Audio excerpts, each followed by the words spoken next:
Vlastnosti mydiel. V tomto pokuse si overíme niektoré základné vlastnosti mydiel.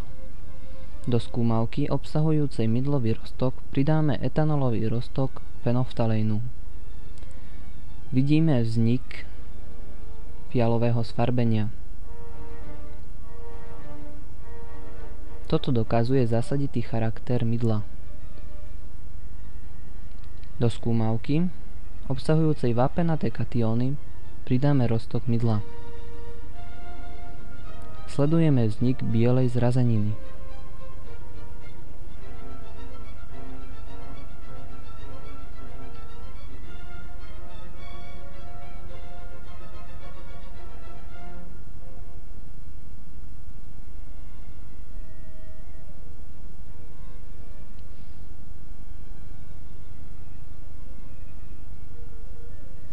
Do druhej skúmavky na porovnanie pridáme k roztoku uhličitánu sódneho roztok obsahujúci vápenaté katióny.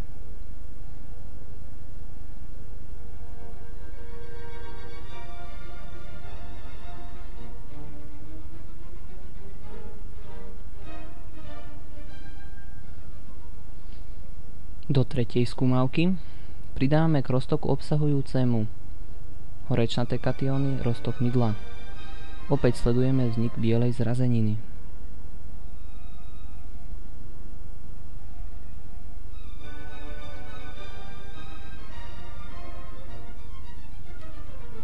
Do štvrtej skúmavky pridáme k destilovanej vode roztok mydla.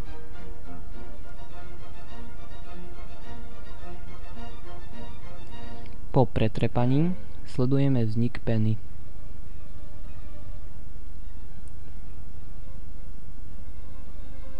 Vzniknuté zrazeniny sú vápenaté alebo horečnaté soly vyšších mastných kyselín, ktoré sú vo vode nerozpustné.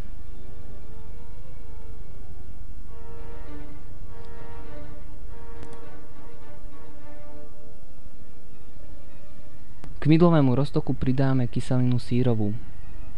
Po pretrepaní vidíme vznik mastného povlaku.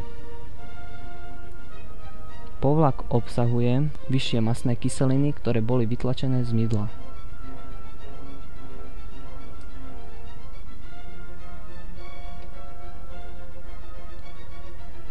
K rastlinnému oleju pridáme mydlový roztok.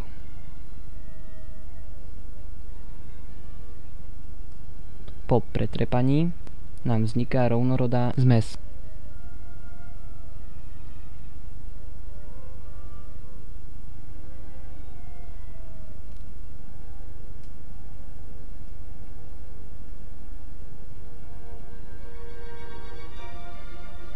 V druhej skúmavke k rastlinnému oleju pridáme destilovanú vodu. Vidíme, že sa nám oddelia vrstvy.